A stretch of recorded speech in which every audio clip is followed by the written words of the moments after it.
Hi, and welcome to this video. In this video, we're going to take a look at a more complex example using a graphics view. So we're going to take a look at a completed application that uses a graphics view to create an animated splash screen. So the way that the app works is main page holds your main content, but when it first loads, it's going to push the splash screen in front of it as a modal. The splash screen includes a graphics view element as well as a progress bar along the bottom. While the splash screen is up, its graphics view draws from a service class instance. So we have a class in the middle that is assigned to the drawable property of our graphics view. When that instance is created, its job is to create a collection of dots that will appear on the screen over time. So we're going to be looking at how to use a timer to make events happen. And then after 1,000 dots appear, an event will be raised signaling that the animation is over. Our splash screen is going to be listening for that event, and it's going to respond by closing itself, which will return us to the main page.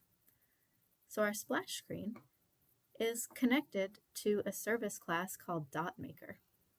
And the DotMaker instance is going to maintain a few things for us. First of all, it's going to have a list of dot objects. It also maintains the timer. Every time the timer ticks, we get a new dot added to the list of dots. Whenever a new dot gets added to the list, we're going to signal to our splash page that it needs to update its graphics view by calling on the draw method.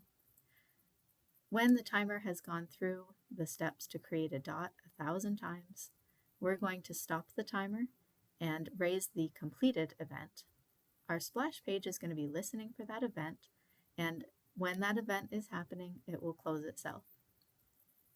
Our DotMaker class maintains a list of dots. A dot is the small struct that we wrote to represent our model. So our model classes are those that represent objects.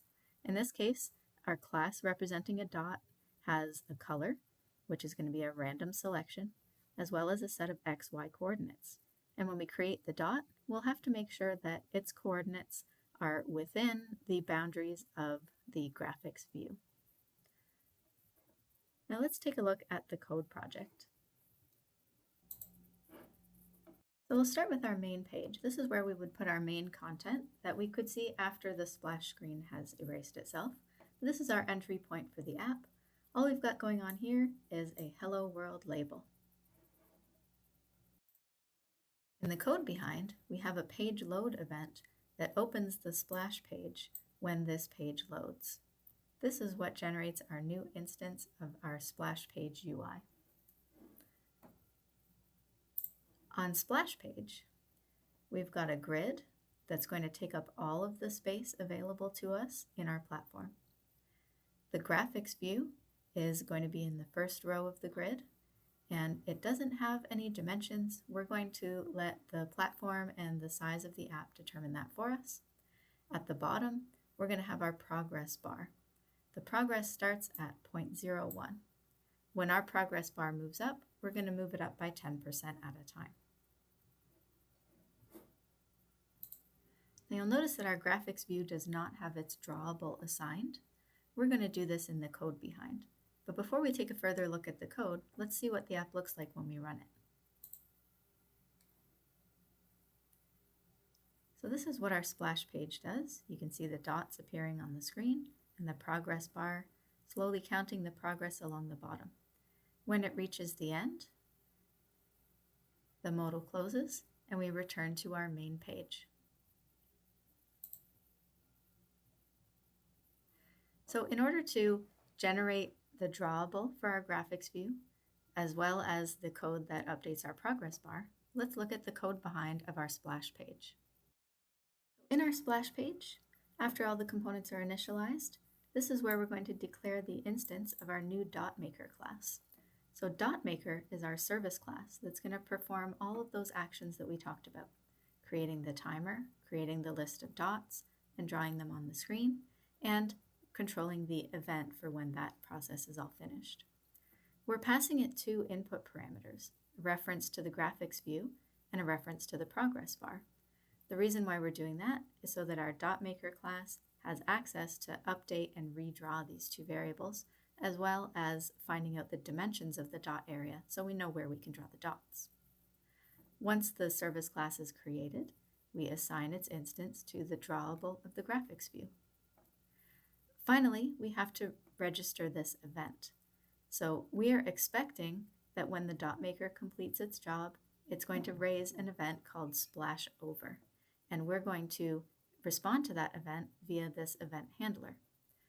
The event handler code contains logic to close the modal, which will navigate us back to the home page. So let's take a look at DotMaker class.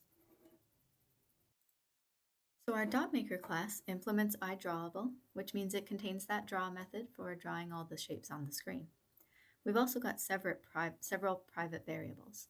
The first is a list of dot objects called allDots. This is going to be our collection of dots that starts at 0 and adds up to 1,000 dots.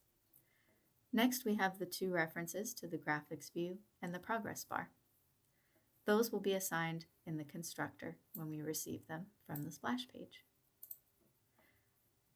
Next, we have a reference to the amount of progress on the progress bar, and we're going to start that at 10% when we get here.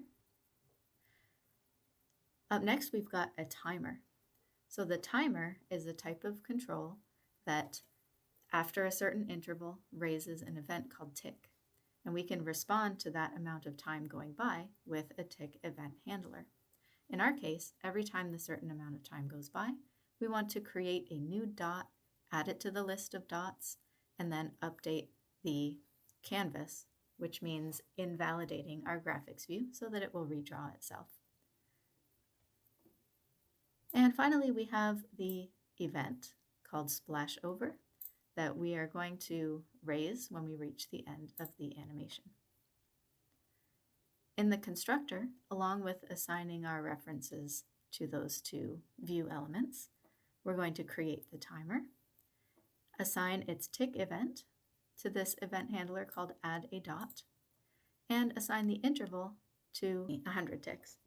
In our addADot method, we have an if statement at the top that stops the timer when the number of dots has reached 1,000. We remove the event handler, stop the timer, and raise the event that signals the splash screen animation is over. In all other cases, when we're not finished yet, we go into the else branch. So every time the timer ticks, assuming it's not finished, we add a new dot.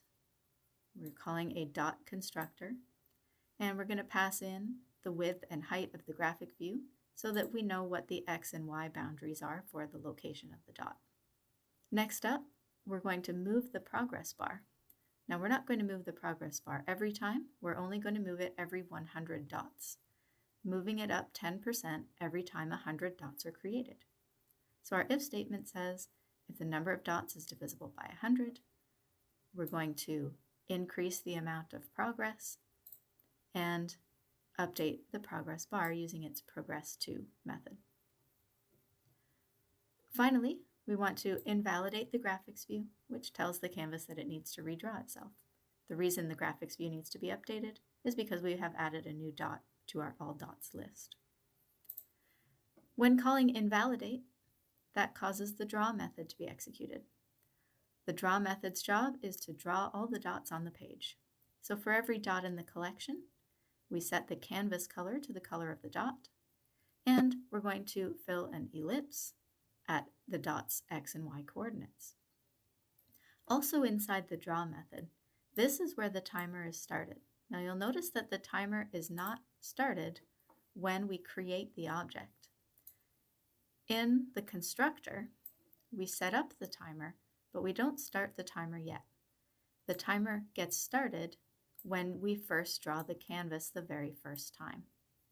So if the timer is not already running, meaning it's the first time you're in draw, then the timer gets started then. This avoids the timer starting before everything is finished being set up. So that's how our DotMaker class creates these dots. Now we'll take a look at the model class, which is dot.cs. It's a very simple little element. In fact, it probably could be a struct instead of a class. But we've got X and Y coordinates as well as a color. When we create a dot, we specify the maximums for the random number. So we get a random number between 0 and the width of the graphics view, and a random number between 0 and the height of the graphics view, and those become our x and y coordinates. Color is randomized as well. So these three classes working together will allow us to make a really dynamic splash screen.